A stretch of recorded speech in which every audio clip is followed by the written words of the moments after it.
जय हिंद दोस्तों। मैं करुणेश निषाद आप सभी का हमारे YouTube channel study with Karunesh में स्वागत करता हूं।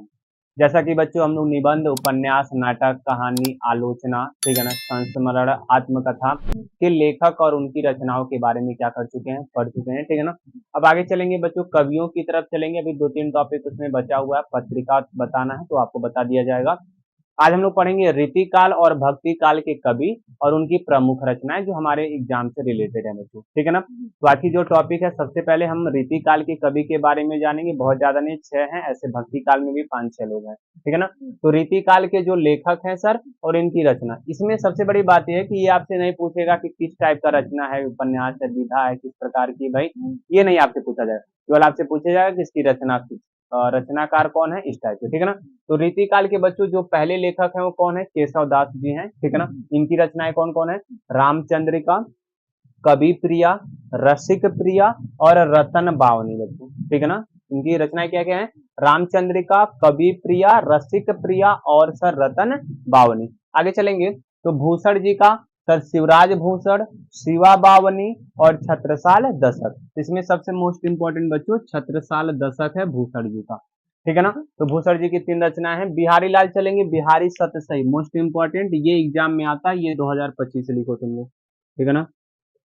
मतीराम का देखेंगे तो ललित ललाम जी, ललित ललाम रचना है। रसराज है मतीराम सतसई, ठीक है ना। तो इनके नाम में भी एक रचना है मतीराम का, ललित ललाम, रसराज, मतीराम सतसई। आगे चलेंगे बच्चों, पद्माकर का देखेंगे तो गंगा लहरी, पद्माभरण, जगत विनोद, इसको जगत विनोद पढ़ेंगे, ठीक है ना। इसको देख लीजिएगा, पद्माभरण, जगत विनोद, एक ही में रहेगा कामा, जय सिंह बिरुदावली, जय सिंह बिरुदावली, जिसमें से गंगा लहरी सर इंपॉर्टेंट है।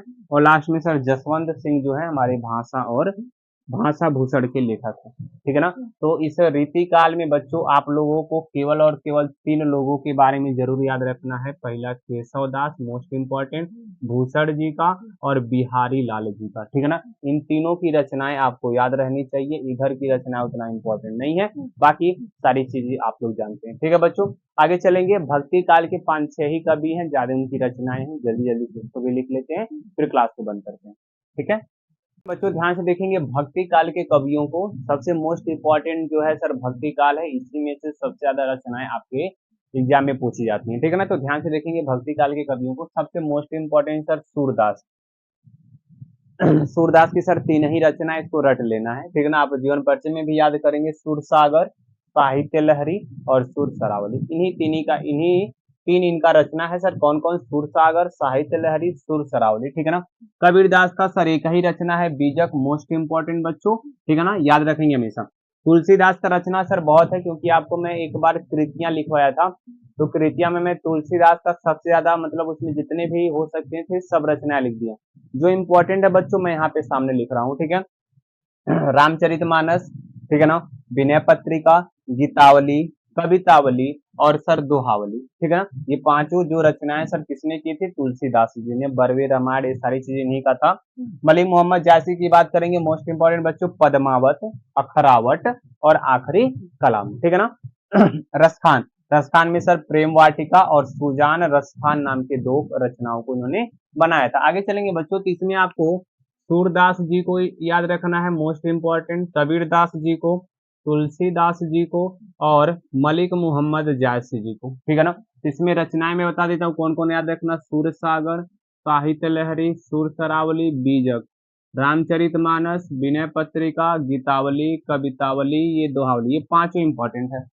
पद्मावत में बस मलिक मोहम्मद जायसी का ये याद कर लीजिएगा, इसको याद करने की आवश्यकता नहीं है।